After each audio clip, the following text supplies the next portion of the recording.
Hello gardeners, Cynthia here at Cornell Farm, and for this video I want to talk with you about the great pleasures of planning our kitchen gardens. So you can see here that I have my clipboard with me, and I've got a list of my gardens that we're going to walk through. Basically I'm going to demonstrate for you how I'm thinking as I'm planning. So when I look at this garden, and I remember last year how this garden grew, I know that we're going to have a really nice crop of lavender this year, enough to pick and bundle up and put it for sale. There are some dead areas inside of the lavenders, so I'm going to put on my to-do list for the chicken coop garden to trim out the lavender. These plants here are currants, and these put on absolutely gorgeous strings of berries that are really good for us. So when I look at these and how much they've grown over the year, I'm thinking, you know, people eat their lunch here, so I'm going to trim these down so that they're not so large and hanging over the edge here. And but I'm going to be careful to keep as many buds as I can, because I want all the fruit, and I want everybody to see how beautiful this fruit is. Now if we go down here,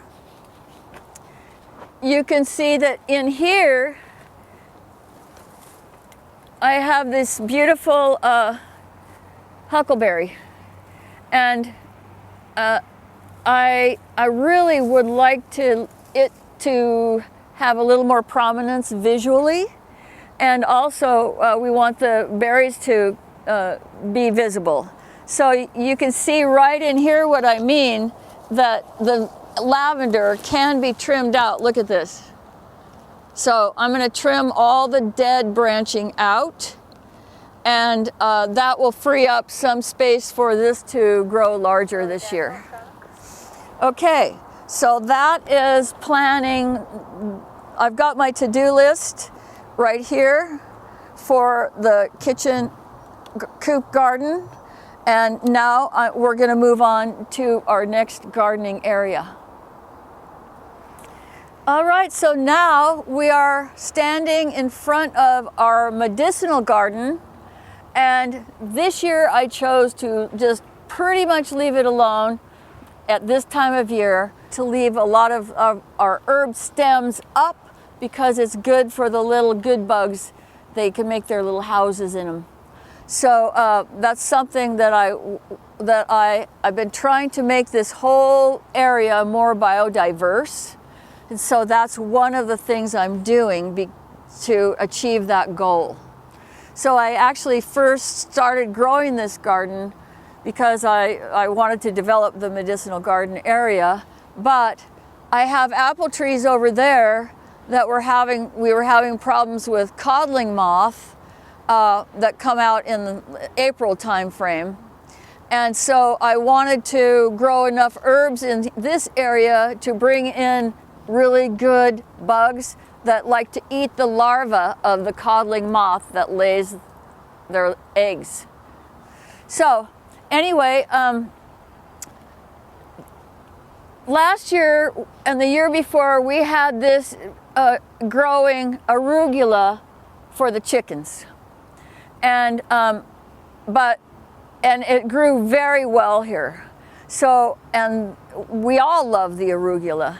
So what I would like to do this particular year is take out this blueberry that hasn't been doing well lately, so that I have more room for greens in this area. So instead of just growing arugula, I'm going to grow some Asian greens and some lettuce, so that this will all be a greens area of this herb garden. I see I have a little bit of room here I could plant. I have a little bit of room here to plant. This is not looking great. It might be time to dig this up and plant some fresh, because herbs don't last forever. You can see they get what we call leggy and woody. You're going to want to document what plant is going where, either by signage in the garden or on a map. So basically, this is the first step to drawing a map of our garden areas. So for this area, what I want to do this year is I want to put in a new box and plant my salsa garden. So I love to grow the salsa plants, and I love to eat them in different dishes that I make at home. And I also like to prepare some salsa that I give away as gifts for Thanksgiving and Christmas. So anyway, I'm planning ahead for those celebrations that come later in the year. So for my salsa garden, my plan is to plant onions, peppers, cilantro, tomatoes, and parsley. And so with another box, we'll be able to easily do that. The reason why we use raised beds is so that the soil warms up faster than the natural layer of the soil. By doing so, we can grow summer veg just a little bit earlier, because like for vegetables, summer vegetables like tomatoes, peppers, cucumbers, summer squash, they all require soil temperatures of at least 50. Basil is the same way. And the air temperatures 50 or above. Some plants like it to be 70. So you can see I'm getting a pretty good to-do list going on here. This is all working your plan, and then you'll be able to make decisions based on what you can actually get done in this year. So a great question to be asking yourself as a beginning kitchen gardener is, how much time do I have to give to my gardening this year? And you need to be realistic about it, because if you only have an hour a week, that tells you that you're going to have a much smaller garden than someone who has 10 hours a week they can give their garden. And if you just start out in a pot this year, that's fine. Some other people will have maybe a garden box or 2 or 10. Another person might have an acre. And each of you will have your own questions to ask and answer before you start to plant anything. So I just want to encourage you all to do this kind of a thing so that you get to know your garden better. Asking the questions, what are my goals for my garden this year? What fruits and vegetables and herbs do I want to use in my cooking and for health remedies this year? And when you ask those kinds of questions and start doing some research on it, then you start getting to the plants, and you can get excited about what's available.